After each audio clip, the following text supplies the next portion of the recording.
and welcome to the Asian American Forward podcast. Today we will be discussing Chinese New Year, which is coming up soon. Of course, joining me to talk about this with his usual insight and also to share some of his childhood memories with me, Don Sun. Hi, Don. Hi, Katie. Hi, everyone. Nice to see you again. Good to talk to you again this week. And I'm also super excited. We're going to talk a little bit about, of course, Chinese New Year traditions, maybe some food, some songs, but also a fun surprise that we have planned for our listeners this week is a special message from Andrew Yang. So you'll have that to look forward to later on in the episode.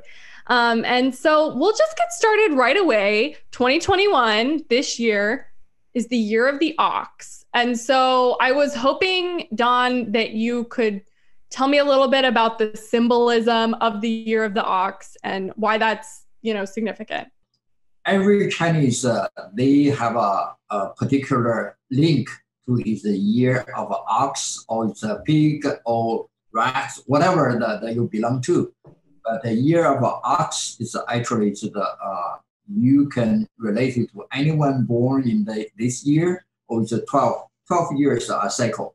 So it's ox is symbolize the people have a personality. It's very stubborn and hardworking. That's kind of just like an ox, right?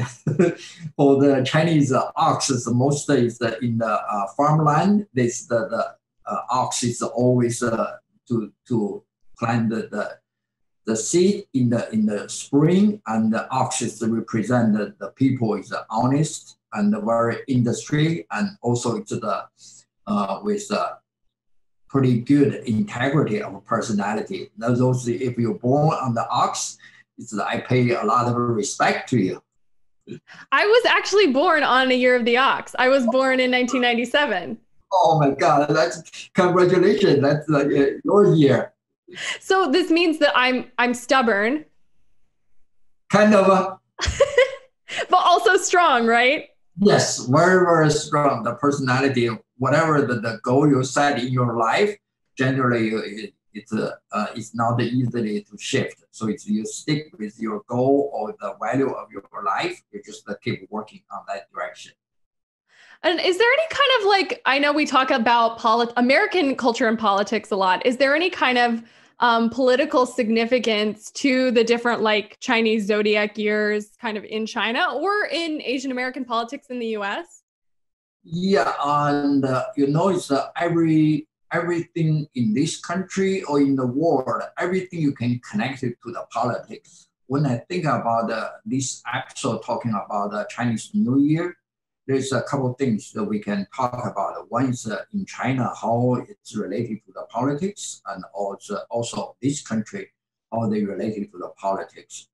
Generally in China, Chinese New Year is everyone have a 1 week off. So no one work. Start from probably 2 or 3 days before. This year is February 12th. So it's 2 or 3 days before. Or every company or the government is all shut down. So, but the most busiest time in China is a railroad station. It's every station is full of millions of people. It's almost half of the country's population. It's on the way. So it's but this year is totally different because we know it's a pandemic. And the Chinese government shut down almost every transportation, especially long-term, long-distance transportation. It's in China, when I left China around the end of 18th, the population probably 80% is in the farmers in the countryside. So when industrialization happened, and all the farmers, they lose their land, and they have to go to outside different city to have the temporary job, labors to work as the construction workers, or it's whatever the season work. They all leave their countryside and go into the metropolitan areas to find a job. So only time everyone have a one chance to go back to see their relatives, their families, their wives, their children is the Chinese New Year. So they probably take a 1 week off every year. So, but this year it's a tragedy for them. They cannot see their children, they cannot see their wife, so they have to stay in the metropolitan wherever they work. So it's a pretty sad. On the other side, the government is use the Chinese New Year to make a political statement, and that's called the propaganda. we call it propaganda. The propaganda is in China there is only one cover nationwide called the CCTV TV station. So in the past, like 25 years, Chinese government dominate one particular time from probably it's from 6 o'clock to the midnight or even to the 1 o'clock. There's 7 hours continue have a program on the TV station. So every province is just like a state. Every state, you cannot broadcast any other TV program.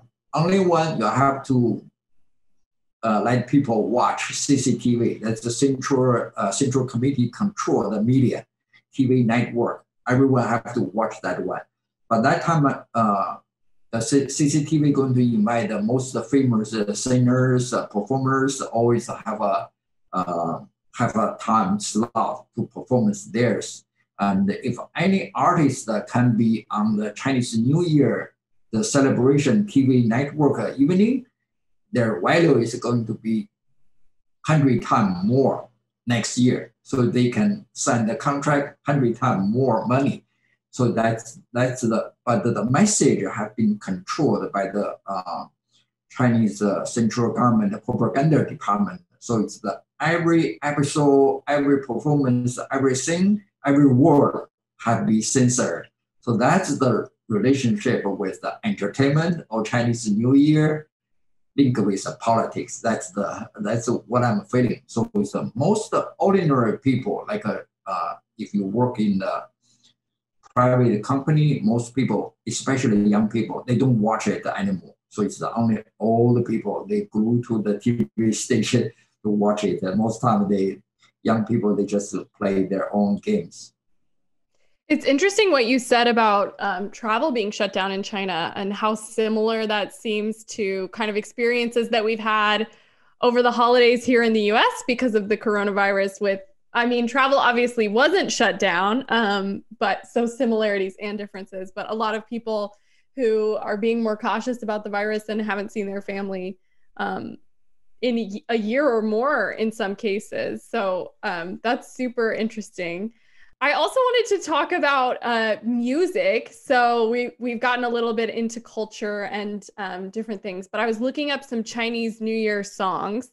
So I wanted to play this song that I found online and see if you recognized it. I believe it's called "Wishing You Prosperity" is the English translation, but it's Gongqi Ni, and I'm not sure how to pronounce this last word. I don't know Chinese phonics, right? What is it? 恭喜发财. Yeah. Okay, say it one more time. 恭喜发财. Gongqi Fa Tai. Yeah, that's correct. Close? Yeah, very close. Yeah, your turn now. Yeah, so I thought we could play a little bit about it and you could tell me about the significance or if you had any like memories related to this song. So I'll just play like maybe 30 seconds. We'll see.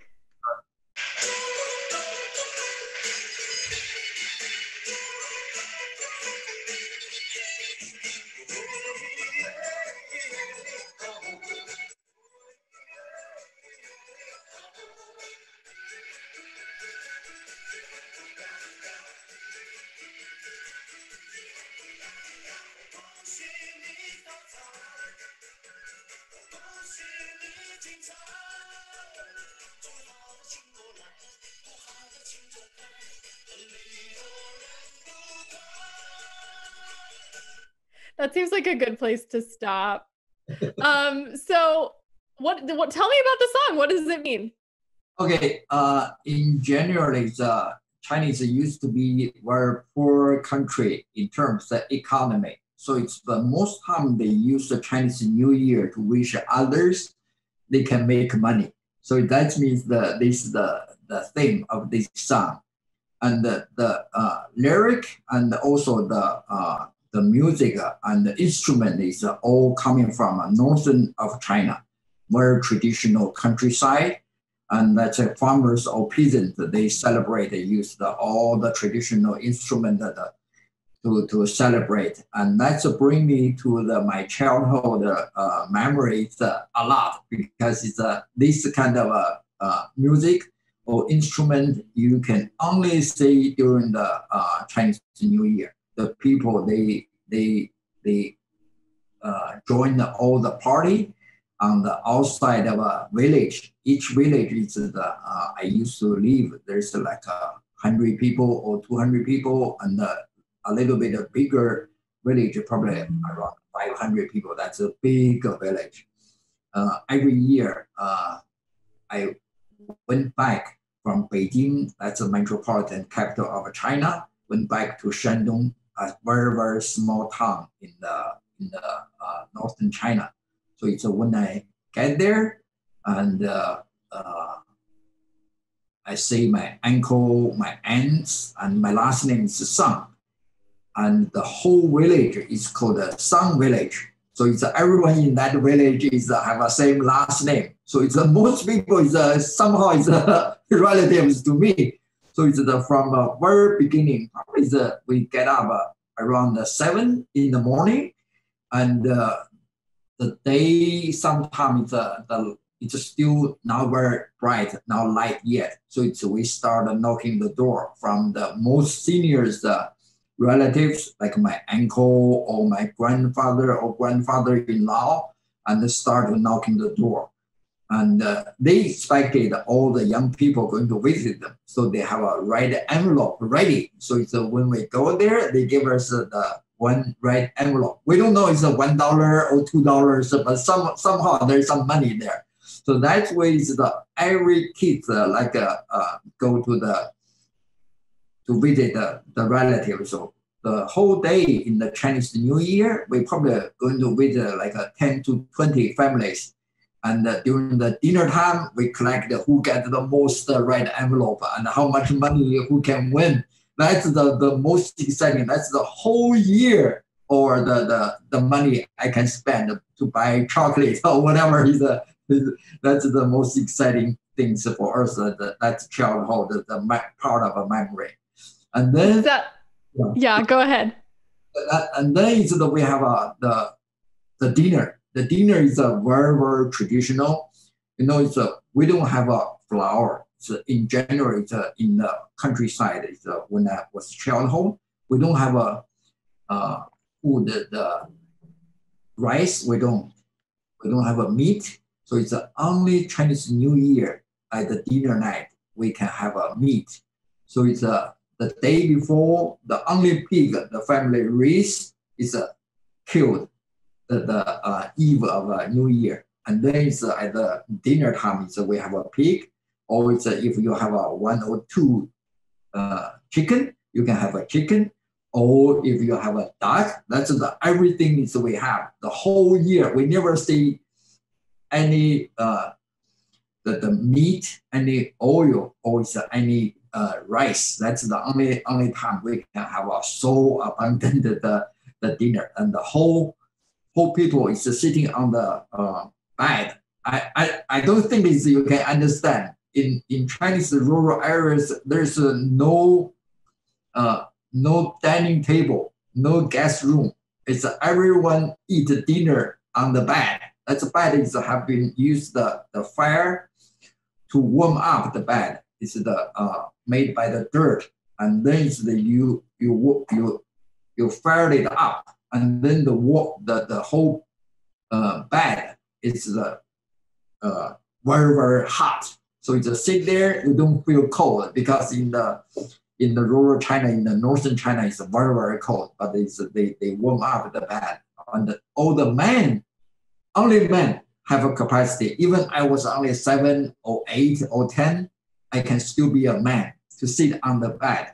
And all the ladies, girls, they cannot allow to have a dinner with us. They only stand outside or in the kitchen area, so they cannot allow to come in to sit to have a dinner with us. That's kind of sometimes I feel very sad because I do have a sister-in-law and some the cousin. The girl is very pretty, but I can only see them when they standing there watch we eat. They cannot eat. They don't get to eat at all?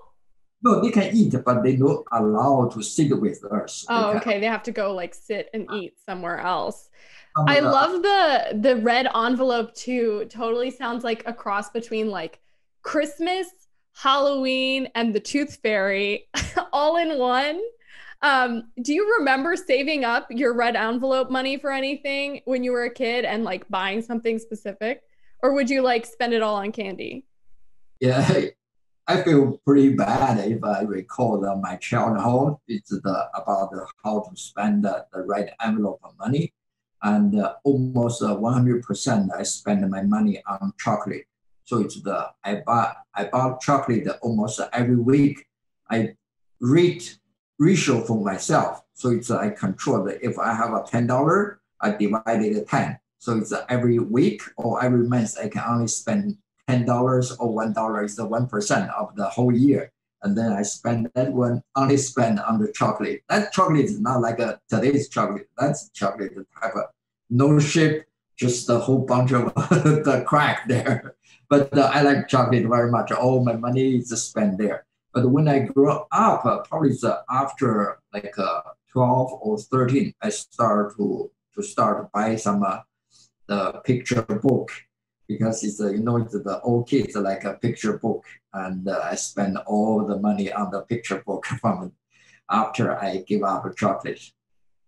Yeah, I wanted to transition a little bit to talk about how the Asian community in the US celebrates Lunar New Year, Chinese New Year, and how politics kind of interact with that celebration. Maybe you could tell me and our audience a little bit about how your celebrations have changed since moving to the US. Yeah, I think it's there's a two stage or two in my experience. I'm in local politics and the local community pretty deeply. So as the first generation immigrant from China, I know it's a celebration is when it started, and the beginning, so we celebrate the Chinese New Year within Chinese community. But when I be the planning commissioner in Cupertino, and also it's a president for the Cupertino Historical Society and the Rotary Club. So it's I start trying to talk with my friend, a Caucasian friend, say whether we can incorporate some program into a Rotary weekly meeting and put a special program in the Chinese New Year on that particular week or it's a particular month. And so it's I think in the past 10 years, every year, I have been working with other the Rotary members. We do the special program on the Rotary Club monthly meeting and have a performance, and also it's a food. Everything is the Chinese traditional. That's make our community very exciting. People expected every year we have some special treat. Same thing to the historical society. This country is depend on where you live, but in Silicon Valley, the Chinese population and Asian populations take a huge percentage, and they involve in the politics and the community service very much. So in the historical society, we have set up a Chinese New Year celebration party every year, and I bring the speaker, performance, and the Chinese restaurant. They all donate food, and so we invite all seniors, the people around town, to come into our historical society to have a fun evening, and everyone just enjoy Chinese food all together. That's kind of a community work. But in terms of politics, is in the past like 20 years, Asian elected official from a city, school board, even to the state assembly, back 20 years ago, there's no single Asian in the California State Assembly. But now we have like 27 people already. So you see the population and the demographic change has been brought up a lot of Asian politicians to get involved in the community. Those people, they have a connection both through the voter registration and also through the donation. They have some connection to Asian and Chinese community. So every year they send a proclamation to the Chinese organization, and they attend every celebration party.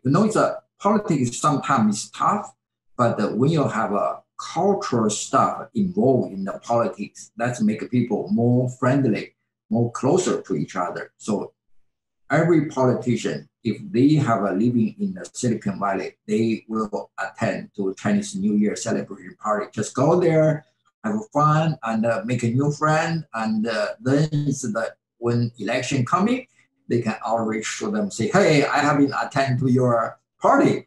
Can you vote for me, or you can donate to me? And most time is Asian or Chinese people have some kind of a return their favor and support them. That's kind of a respect to Chinese culture. So I'm curious how celebrations this year are evolving because of the pandemic. How are you going to be celebrating the holiday? Yeah, this year is very, very tough because everyone is quarantined at home, so there's no in-person gathering at all. So, but for the Silicon Valley Chinese engineer, they are not short of a technology aspect. They make a lot of Zoom competition and make a lot of fun program, and also have a talk show competition and the Chinese music lyric like a rappers. They do a lot of preparation now. So I expected in the eve of Chinese New Year, if you go to online, you can find some Chinese performance there, and it should be very interesting.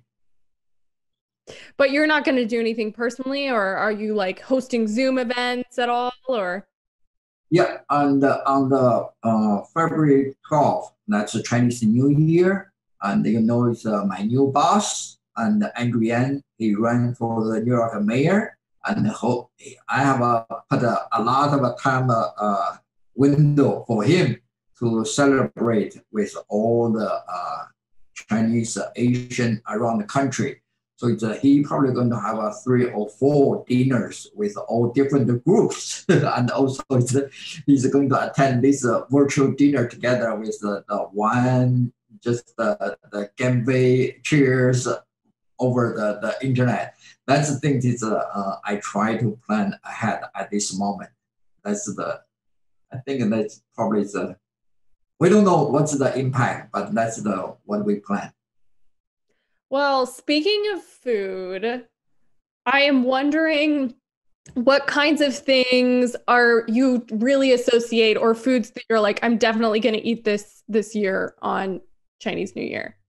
Chinese New Year is the most time in the history, and from childhood, if we can have a piece of meat or pork, will be very, very happy. But now we have so abundant all kind of meat, and the Chinese traditional celebration for the Chinese New Year food is only limited.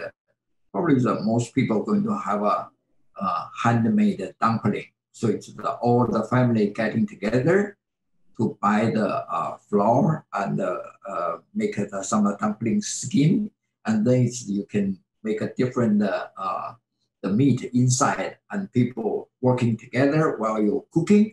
Probably dumpling is from beginning to the end. If you have a family or party together to make a dumpling by hand, not buy the supermarket, the packaged dumpling, but if you made by yourself, it's a start from meat, vegetable, the skin, and the cooking. It's going to take like 2 to 3 hours. During these 2 or 3 hours, the friend and the family members, you can getting together to chat and talk and drink That's the enjoyment of the family gathering time. Everyone have to involve and be part of the production. That's the joy of the Chinese New Year. And then we can get together to watch some movie or it's parties or performance. Yeah, I know dumplings are like kind of an involved process because at the very beginning of the pandemic, I had a couple of friends from college staying with me, one of whom is an American born Chinese student, so ABC. And she made dumplings for us. And so we were all standing in my parents' kitchen, me and my like youngest sibling is 10. So she was learning how to do it. Rolling the dumplings and like trying to fold them perfectly, which of course I was terrible at. But we really had a lot of fun. I think we did some pork and some tofu also because we had vegetarians, but they were so amazing. Yeah, it's my job is only do the rolling the skin. So I couldn't make a dumpling. The folding is terrible to me too. But I remember probably since my age like 7. I started taking this responsibility. I supply the whole family's people. So it's very fast. I'm rolling the skin. So one by one, and keep other 3 or 4 people keep rolling. And if pretty exhausted. But now I still remember how exciting when you have to make it looks nice and very, very, the form is very round. Most people, they couldn't do it for the young people now. Will you make dumplings this year? I don't know yet. It's probably pretty hard. I really don't know. It's not. I have no plan yet. No plans yet. Well, we will probably wrap it up right about there. I do want to ask if you have any last memories that you want to share with us or final takeaways for people to sort of keep in mind as they're celebrating Chinese New Year this year in a time of such turmoil, if you wanted to give any kind of closing remarks. Yeah, my closing remark is culture and politics, it's all coming to the Chinese New Year. So it's whenever you are a politician or you're a community leader, and also if you have a heart of outreach to the people, Chinese New Year is the best time. You call your friend and the best wishes to them and try to keep writing the right envelope, even put $1 there. I'm going to give all my volunteers some right envelope this year and try to express my appreciation to their hard work, to the community, to our work. And I think it's people going to remember for another year, 12 months. So this is the best time to celebrate the Chinese New Year and pay respect to this particular culture in this country. Well, all immigrant, and I think it's the most first generation Chinese American in this country.